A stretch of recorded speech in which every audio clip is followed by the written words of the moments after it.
আল্লাহ বলেন ইয়াদুহু ইয়াদুল্লাহ, আমার ঈমানদার যারা, আমার ওলি যারা, তাদের দুই হাত সাধারণ হাত না, আমি আল্লাহর কুদরতের হাত। সুবহানাল্লাহ। প্রিয় হাজিরিন, আল্লাহ রাব্বুল আলামিন বলেন আইনুহু আইনুল্লাহ, তাদের দুইটা চোখ সাধারণ চোখ না, আমি আল্লাহর কুদরতের চোখ। আমার ঈমানদাররা চক্ষু মুজলে আসমানের ভিতরে কি আছে তা দেখতে পায়, জমিনের মাটির নিচে কি আছে তা দেখতে পায়। সে ক্ষমতা, সে পাওয়ার আমি আল্লাহ আমার মুমিন বান্দা বান্দিরে দিয়ে দেই। কোন সাধারণ পাবলিককে আমি দেই না। অতএব ঈমানদারের সাথে কোনো কটূক্তি করা যাবে না, বেয়াদবি করা যাবে না, হ্যাঁ প্রতিবন্ধ করা যাবে না, কারণ তারা হচ্ছে বিশেষ পার্সন। কি পার্সন? বিশেষ পার্সন। আল্লাহ রাব্বুল আলামিন কেমন করে তার ঈমানদারের মর্যাদা দেয়? আল্লাহ বলেন আইনুহু আইনুল্লাহ, আমার ঈমানদাররা চক্ষু মুজলে আসমানের ভিতরে কি আছে তা দেখতে পায়, জমিনের মাটির ভিতরে কি আছে তা দেখতে পায়। কারণ আল্লাহ বলেন কুল্লুল মুমাজ্জালিনা ইলাস সামাই ওয়াল আরদি আল্লাহুল মাওলা ফালাহুল কুলব। সুবহানাল্লাহ। আল্লাহ বলেন কুল্লুল মুমাজ্জালিনা ইলাস সামাই, মানে আসমান, আসমানের মধ্যে কি আছে তা দেখতে পায়। সত্যি ঈমানদার হতে হবে। কি হতে হবে? ঈমানদার হতে হবে। আল্লাহ বলেন কুল্লুল মুহাজ্জালিনা ইলাস সামাই, আসমানের ভিতরে কি আছে তা দেখতে পায়। ওয়াল আরদ, আরদ জমিন বোঝানো হয়েছে। আমার আল্লাহ বলেন জমিনের ভিতরে কি আছে আমার ঈমানদাররা চক্ষু মুজলে তা দেখতে পায়। সুবহানাল্লাহ। ঈমানদারের চক্ষুর পাওয়ার আছে নাই? আছে। জিহ্বার দাম আছে নাই? হাতের বরকত আছে নাই? তো শর্ত ঈমানদার হতে হবে। আমরা যদি ঈমানদার না হইয়া মারা যাই, বেঈমান মুনাফিক মুরতাদ যদি মারা যায়, তাহলে কবরে আযাব হবে, আর জীবদ্দশায় আপনার আমার দেড় পয়সার দাম থাকবে না। ঠিক কিনা? জোরে বলতে কিনা? তাহলে ঈমানদার হতে হলে শর্ত হালাল খাবার বর্জন করতে হবে। কি খাবার? হালাল খাবার বর্জন করতে হবে। হালাল না খাইয়া যদি হারাম না, কাজ হইত না। আল্লাহ ডাকলে ডাকতে বলিত না। আল্লাহ রাব্বুল আলামিন বলেন কেমন দেখা, কেমন পাওয়া আমার ঈমানদারের চক্ষুর মধ্যে। আল্লাহ রাব্বুল আলামিন বলেন কুল্লুল মুহাজ্জালিনা ইলাস সামাই ওয়াল আরদি আল্লাহুল মাওলা ফালাহুল কুলব। আসমানের ভিতরে, জমিনের ভিতরে এই ৮০,০০০ মাখলুকাতের মধ্যে আমার ঈমানদাররা হচ্ছে সর্বোত্তম। আর এদের চক্ষুর পাওয়ার এমন পাওয়ার, আল্লাহুল মাওলা ফালাহুল কুলব। আপনার আমার হাতের কাঁটা আছে, আছে না নাই? জোরে বলেন আছে না নাই? হাতের কাঁটা যেমনি ভাবে সুস্পষ্ট ভাবে আপনারা আমি আপনার আমার চোখ দ্বারা দেখতে পাই, আল্লাহর ওলিরা ঈমানদাররা চক্ষু মুজলে আসমান জমিনের খবর নিতে পারে। সুবহানাল্লাহ। তাহলে বোঝা যায় ঈমানদার কোন সাধারণ ব্যক্তি না। প্রিয় হাজিরিন, আল্লাহ রাব্বুল আলামিনের জন্য পবিত্র কালামে ঘোষণা করেন আল্লাহু ওয়ালিয়ুল্লাযীনা আমানু। জমিনের মধ্যে যারা ঈমানদার আছে, প্রত্যেকটা ঈমানদার আমি আল্লাহর ওলি। ওলি মানে আল্লাহর বন্ধু, আল্লাহর খাস প্রিয়জন। আল্লাহ রাব্বুল আলামিন গায়ব ওয়ালিয়ুল্লাযিনা আমানু যারা ঈমানদারের অন্তর্ভুক্ত হবে, যারা ঈমানদার হবে, যারা ঈমানদারকে ভালোবাসতে মহব্বত করে তারাও ঈমানদার হয়ে যাবে। সুবহানাল্লাহ। কেন সঙ্গগুণে লোহা জ্বলে বসে, একটা লোহা যদি কাঠের মধ্যে বেড়ে জলের মহাসাগরের মধ্যে যদি ফালাইয়া দেন, দেখবেন লোহাটা তার সংবাদ থাকার কারণে পয়সা যায়। ঠিক কিনা? জোরে বল ঠিক কিনা? সঙ্গগুণে লোহা জ্বলে বসে।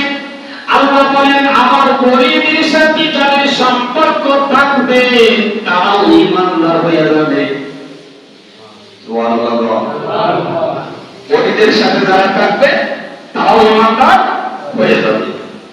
এখন ওলিরা যারা ঈমানদার তারা আল্লাহ ওলি। আল্লাহ বলেন আল্লাহু ওয়ালিয়ুল্লাযিনা আমানু, যারা ঈমানদার প্রত্যেকটা ঈমানদার আমি আল্লাহর ওলি। সুবহানাল্লাহ। আল্লাহুম্মা সাল্লি আলা সাইয়্যিদিনা মাওলানা মুহাম্মদ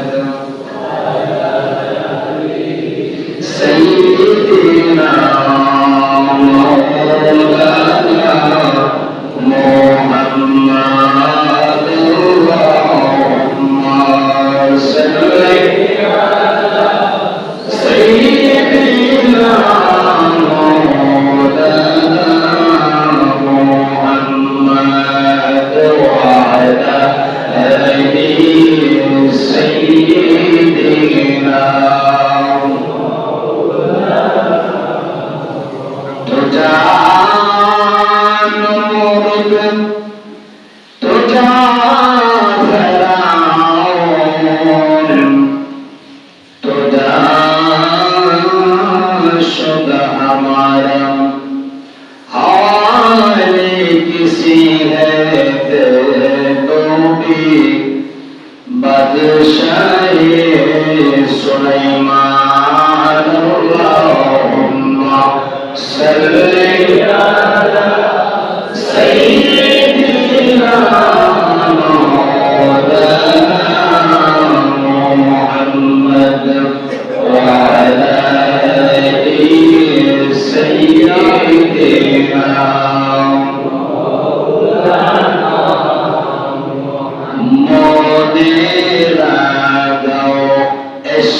যতদিন এই দেহের ভিতরে প্রাণ আছে, যেই দিন আপনার আমার এই দেহ থেকে প্রাণ পাখি উড়ে যাবে, কখনোই আর কোনো সময় নেই, সময় দেওয়া হবে না। এই দুনিয়ার ভোগ বিলাসিতা উপভোগ করতে পারবো না, ঠিক কিনা? প্রিয় হাজির, এই জন্য সময়টা সংকীর্ণ, যেহেতু কম, হায়াত কম। কাছে যে সময়টা অতিবাহিত হতে যাচ্ছেন, সেই সময়টা যেন আপনি আমি কাজে লাগাইতে পারি।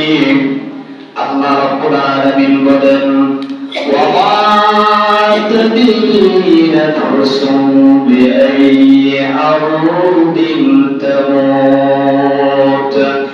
এই মানব জাতিরা শোনো শোনো, তোমরা জানো না, বুঝো না কখন কোন সময় তোমাদের মরণ হবে, কখন কোন সময় তোমাদের ইন্তেকাল হবে, তোমরা বলতে পারো না। সেটা পাওয়া এবং খবর আমি আল্লাহর কুদরতের হাতের মধ্যে জমা রাখছি।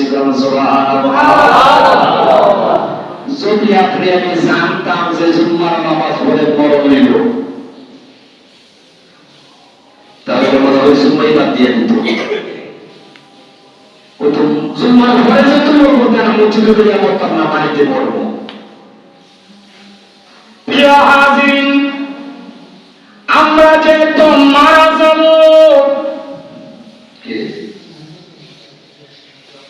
আচ্ছা ইয়াসিনের নানির জন্য না মারা গেছে, ওনার মাহফিলের জন্য আমরা হাতিয়ে দিয়েছে 500 টাকা। আল্লাহ যেন কবুল করেন, মঞ্জুর করেন। সবাই বলেন আমিন।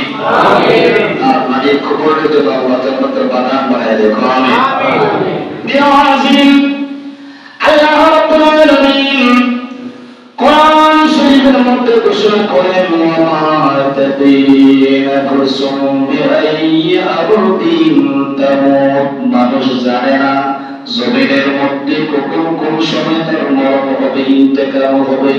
যদি জানতো রে, ঘর থেকে বাইরে হতো না, গাড়ি ঘোড়া চলতো না, এরোপ্লেন সাওয়ার হতো না, জারি হতো না।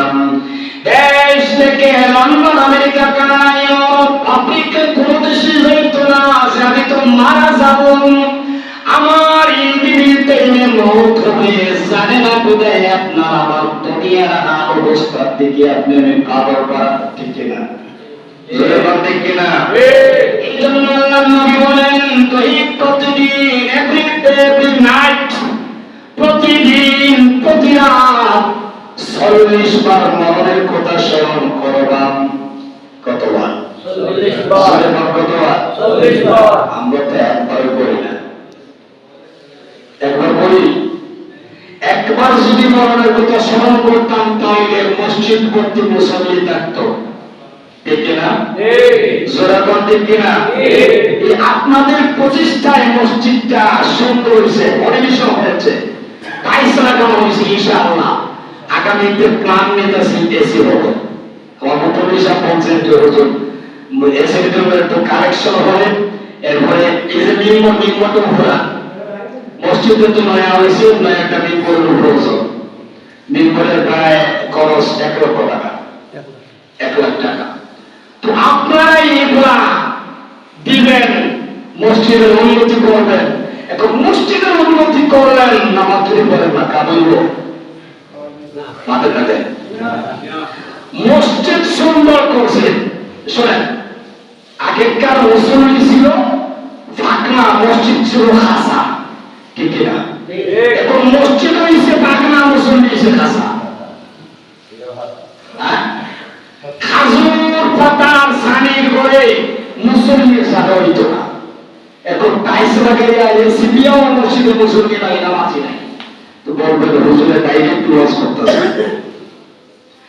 বাজানরা, যুবক ভাইরা, মুরব্বী বাবারা, কেনই নামাজের কথা বলবো, কেনই গুরুত্ব বিষয়গুলো বলবো, কেননা ময়দানে মাহশর আপনি যাই করেন, সর্বপ্রথম আমার আল্লাহ আপনার আমার কাছ থেকে নামাজের হিসাবটা নেবেন। আল্লাহ রাব্বুল আলামিন বলেন, আউয়ালু মা ইউহাসাবুল আবদু ইয়াওমাল কিয়ামাতি, কিয়ামতের ময়দানে সর্বপ্রথম আমি আল্লাহ আমার বান্দা বান্দির কাছ থেকে নামাজের হিসাবটা নেব। সুবহানাল্লাহ। তাই কাজে আপনার আমার নামাজের গুরুত্বতার প্রয়োজন আছে নাই? জোরে কোন আছে নাই? প্রিয় হাজিরিন, নামাজ হচ্ছে ফরজ। আয় নামাজ কি? নামাজ পড়তে হবে সাবালক, মরক এবং নারী। বালেগার প্রারম্ভ থেকেই আপনার আমার উপরে নামাজটা হচ্ছে ফরজে আইন, সেটা সারা যাবে না। আপনি অসুস্থ, ইশারায় নামাজ পড়েন, আপনি মাযুর, আপনি নামাজ পড়েন, ঘুমাইয়া নামাজ পড়েন, ভুটিয়া নামাজ পড়েন, প্রয়োজন হয় দুই পাও কিবলামুখী করে নামাজ পড়েন, এরপরে নামাজ সার নাই। আরেকটা বিষয় হচ্ছে জামাত, আমরা জামাতে নামাজ পড়ি কিনা? জামাতটা হুকুম হচ্ছে সুস্থ মানুষদের জন্য। কার জন্য? সুস্থ মানুষের জন্য। আপনি অসুস্থ, জামাতে আসলে আপনার দেখা করবে, অন্যান্য সুস্থ মুসল্লি সমস্যা হবে, আপনার জন্য জামাত প্রযোজ্য না। আপনি বাড়িতে নামাজ পড়েন, কিন্তু নামাজ সার নেই। জামাত হচ্ছে সকল স্বাস্থ্যবান মানুষের জন্য, যাতে ইমামের সাথে রুকু করতে পারবে, সিজদা করতে পারবে, তাসবিহ তাহলিল পাঠ করতে পারবে, এমন মানুষ যেন জামাতে শরীক হয়। এবং আপনি সুস্থ হয়ে আছেন, মুয়াজ্জিন মসজিদে ডাক মারছে হাইয়া আলাস সালাহ, নামাজ কায়েম করেন, নামাজের দিকে আসেন, হাইয়া আলাল ফালাহ, কল্যাণের দিকে আসেন।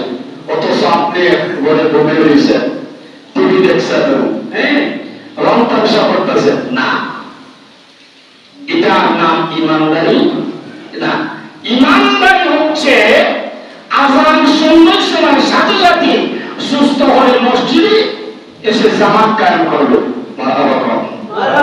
অসুস্থ হলে ঘরেই তায়াম্মুম হোক আর পানির মাধ্যমে হোক নামাজটা কায়েম করবে। প্রিয় হাজিরিন, আল্লাহ রাব্বুল আলামিন তার হাবিবের মাধ্যমে জানায় দেন, হে আমার হাবিব, আপনি আপনার ইমানদার মুমিন মুত্তাকি উম্মতি যারা আছে তাদের সুসংবাদ দেন। কি দেন? সুসংবাদ দেন। তারা যেন ধারণা করে, তারা যেন মনের মধ্যে সান্ত্বনা জাগ্রত করে, তাদের আপনি সুসংবাদ দেন। তারা যখন আযান শোনার সাথে সাথে মসজিদে জামাত কায়েম করার জন্য রেডি হবেন, আমি আল্লাহ খুশি হইয়া আমার জান্নাতের 8টা দরজা তার জন্য খুলে দিয়ে দেন। জান্নাতের কয়টা দরজা? জোরে বলুন, কয়টা? 8টা দরজা আল্লাহ আপনার আমার জন্য খুলে দেন। বলবেন হুজুর জান্নাতে তো যাই নাই, তো আল্লাহ খুলে দিলে আমার ফায়দা কি? আল্লাহ রাব্বুল আলামিন বলেন, হে আমার হাবিব, আপনার উম্মতকে জানাবেন জান্নাতে মারা যাওয়ার পরে হাসরের মাঠে বিচার করে জান্নাতে যাবে। পৃথিবীর জমিনে যদি কেমন করে, তাহলে আমার জান্নাতের 8টা দরজার রহমত তার জন্য কাঁপিত হইয়া জমিনে বেরিয়ে হবে। এই দুনিয়ায় সবই থাকবে, আমি একদিন থাকব না। বলবেন ঠিক কিনা? এই পৃথিবীর জমিনে সব থাকবে, কিন্তু আমি থাকবো না, আমার কবর হবে। আফসোস, আমি এই আযানের আগ মুহূর্তে একটা জিনিস লক্ষ্য করে দেখলাম, এখানে কবরস্থান না, কবরস্থান, কবরস্থানের হেফাজতের মালিক হচ্ছে আপনি আমি, ঠিক কিনা? জোরে বল ঠিক কিনা? অথচ দেখছি কবরস্থানের মধ্যে গরু ঘাস খাইতেছে। গরু কি করতেছে? ছাগলে ঘাস খাইতেছে। একটা গরু যদি কবরস্থানে ঢুকে, কবরস্থান কিন্তু পবিত্র জায়গা। কি জায়গা? পবিত্র জায়গা। জাহাতুল মাজালিস কিতাবের মধ্যে আসছে, কোন ব্যক্তির যদি ইবলিস শয়তানে দৌড়ায় আর তার শারীরিক অবস্থা ভালো থাকে, পবিত্র থাকে, সে যদি কবরস্থানের আশ্রয় নেই, সারা রাত অতিবাহিত হয়ে যাবে, ওই ইবলিস শয়তান তার গায়ে পশমও ছিঁড়তে পারবে না। সুবহানাল্লাহ। কবরের এত পাওয়া, কবরের এত পাওয়া, জিন জাতিরা কবর দেখলে দৌড়ায়।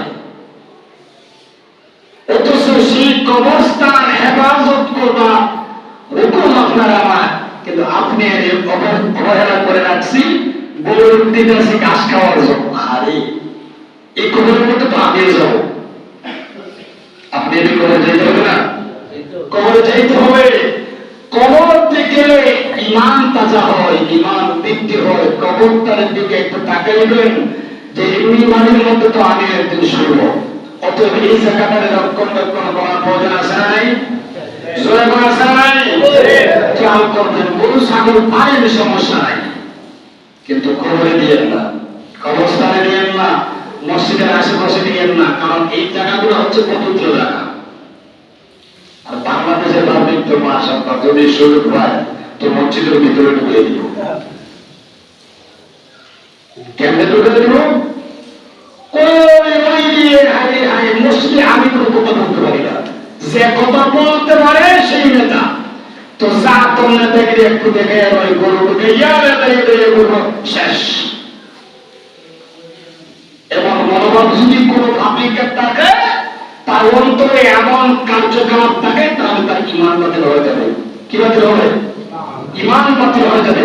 12 প্রতিষ্ঠানের দিকে আপনার আমার নেক নজর থাকতে হবে। এই যে আপনাদের প্রচেষ্টায়, আপনাদের সাহায্য সহযোগিতায় মসজিদটা শুরু থেকে বড় হয়েছে, সুন্দর হয়েছে, টাইলস লাগছে, আগামীতে আরো অনেক কিছু হবে। তাই হাজিরিন মসজিদের দিকে একটু সুনজর রাখবেন। আর মসজিদ হচ্ছে আল্লাহর ঘর। কার ঘর? আল্লাহর ঘর। সুরেখন কার ঘর? আল্লাহ। আল্লাহ বলেন আল মসজিদুল বাইতুল্লাহ, মসজিদ হচ্ছে আমি আল্লাহর ঘর। আর আল মাদ্রাসাউল বাইত, মাদ্রাসা হচ্ছে আমার বন্ধুর ঘর। আমার ঘরে যারা মহব্বত করবে তারা আমার ঘরের মেহমান, আমার বন্ধুর ঘরকে যারা মহব্বত করবে তারা আমার বন্ধুর মেহমান। সুবহানাল্লাহ। দুটো দিকটাই সমান, দুটো দিকে কি সমান। প্রিয় হাজিরিন, তো মূল কথা ছিল আল্লাহ রাব্বুল আলামিন পবিত্র কালামে ঘোষণা করেন, আল্লাহু ওয়ালিয়ুল্লাযীনা আমানু। আল্লাহ রাব্বুল আলামিন বলেন যে আমার সন্তানদের শোনো, তোমরা যারা ঈমানদার, প্রত্যেকটা ঈমানদার আমি আল্লাহর ওলি, আমি আল্লাহর বন্ধু। তোমরা ঈমানদার হওয়ার চেষ্টা করো। যদি ঈমানদার হও, মারা যাওয়ার সময় জবানে দিয়ে কালমা জাহির হবে, মারা যাওয়ার সময় কালমা জাহির হবে, কবরটা হবে জান্নাতের বাগান, ময়দানে মাহশর নূরের মুকুট পরাবো আমি আল্লাহ। সেই মুকুটটা দেখে দেখে অন্যান্য নবীদের উম্মত গুলো ঈর্ষা করবে, আরে এই মানুষগুলা কারা, কোথা থেকে আসলো? আল্লাহ রাব্বুল আলামিন বলেন, হে বনি ইসরাইল যুগের পাবলিকরা শোনো, নবীদের উম্মতরা শোনো, এরা হচ্ছে আখিরি জামানার পয়গম্বর, আমার রাহমাতুল লিল আলামিনের দুর্বল উম্মতগুলা। এই উম্মতগুলা ঈমানদার হইয়া কালমা নিয়া আজকে ময়দানে মাহশর হচ্ছে আমি আল্লাহর কুদরত থেকে নূরের মুকুট প্রভাব দিয়ে দিয়েছি। সুবহানাল্লাহ। প্রিয় হাজিরিন, আমরা যদি সেই মুকুট পাইতে হয় তাহলে নেক আমল করতে হবে। আর নেক আমল কি? আমাল সালেহ, নেক আমলের মাধ্যমে আল্লাহর কাছে চাইতে হবে। কিছু পাবলিক আমল বাংলাদেশে বাইরে হইছে, কয় আল্লাহর কাছে চাওয়া লাগতো না, মনটাকে যা কইবার তাই এটি। অথচ আল্লাহ নিজে কইছে তোমরা আমার কাছে চাও। আল্লাহ নিজে কইছে কি? আমার কাছে চাও। আল্লাহ রাব্বুল আলামিন বলেন, হে আমার বান্দা বান্দি শুনো, যত বড় মুসিবত হয় না কেন, আমার কাছে যখন চাইবা নির্দিন টাইমেন, আমি আল্লাহ তোমার মুসিবতগুলোকে সহায় দেব, আমি আহসান করে দেব, মুক্তি দিয়ে দেব, নাজাত দিয়ে দেব। অতএব আমার কাছে চাওয়া থেকে তোমরা গাফিল হয়ো না। আল্লাহ রাব্বুল আলামিন বলেন, লা তুলহিকুম আমওয়ালুকুম ওয়ালা আওলাদুকুম আন যিকরিল্লাহ ওয়া মান ইয়াফআল যালিকা ফাউলাইকা হুমুল খাসিরুন। সুবহানাল্লাহ।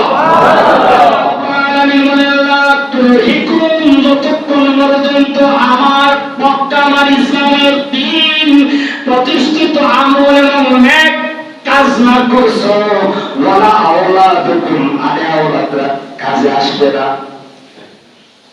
ছেলে কাজে আসবে না আল্লাহ রাব্বুল আলামিন বলেন নাকরিকুম আমার ইসলামের জ্ঞান এবং আমল যতক্ষণ পর্যন্ত করো নাই ওয়ালা আওলাদুকুম তোমাদের আলে আওলাদরা পথভ্রষ্ট হবে ধ্বংস হবে নির্যাতিত হবে নিপীড়িত হবে অতএব তোমরা আমার ইসলামের জ্ঞান অর্জন করো ইসলামের জ্ঞান আদায় করো ওয়ালা আওলাদুকুম আন যিকরিল্লাহ আমার নাম থেকে আমার জিকির থেকে গাফিল যদি থাকে তাহলে কোনো কিছুই কাজে আসবে না ওয়া মান ইয়াফআলু যালিকা ফাউলাইকা হুমুল খাসিরুন যারা বুঝে রাখো নিশ্চয়ই তোমাদের আলে আওলাদ সন্তান সন্ততি স্ত্রী পুত্র ক্ষতিগ্রস্তের মধ্যে থাকবে বলে কোন ঠিক কিনা অতএব আল্লাহর হুকুম আকামে দিনের মধ্যে পৃথিবীর জমিনের মানতে হবে প্লাস আমল করতে হবে আল্লাহর হুকুম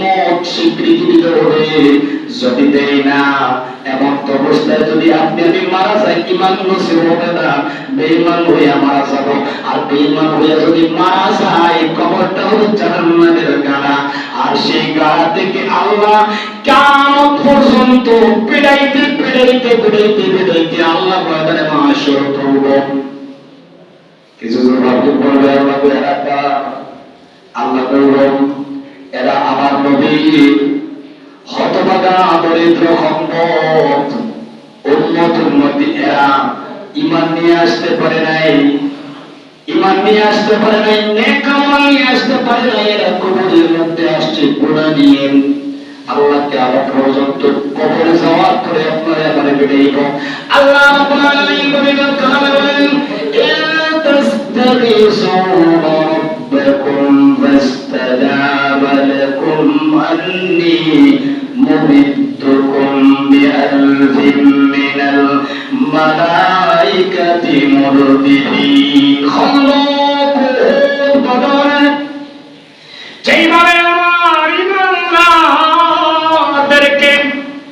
আমি আল্লাহ ফেরেশতা দিয়া আমি মুসলমানদের পক্ষে বিজয় নিয়ে আসছিলাম কিন্তু এই ফেরেশতাদের নিয়ে একদল ফেরেশতা আমি কবরের মধ্যে পাঠাবো যারা ঈমান নিয়ে আসে নাই যারা ঈমান হয়ে কবরে আসছে এদের কবরে ওই মুক্তির ফেরেশতা নামক কবরের মধ্যে পাঠাইবো এরা তাদের হাতের ডান্ডা দিয়ে একটা পরিমাণে 70 মাটির নিচ ঢুকাইবে আবার একটা পরিমাণে 70 মাটির নিচ থেকে তুলবে এবং তাদের কিয়ামত পর্যন্ত আপনার আবার কবরের মধ্যে আযাব হবে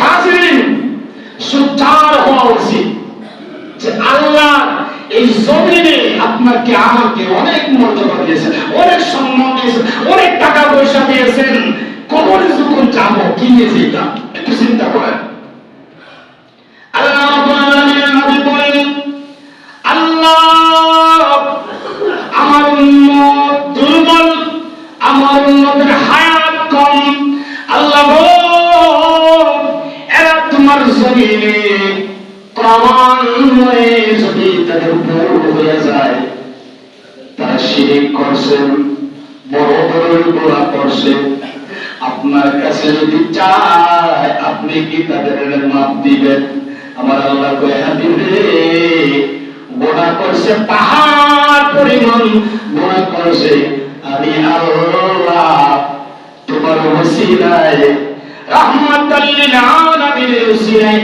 আমি আল্লাহ ওই তার একটা সেজদার ওসিলা করে আমি আল্লাহ তারে জান্নাতের মেহমান বানায় দিয়ে দিব সুবহানাল্লাহ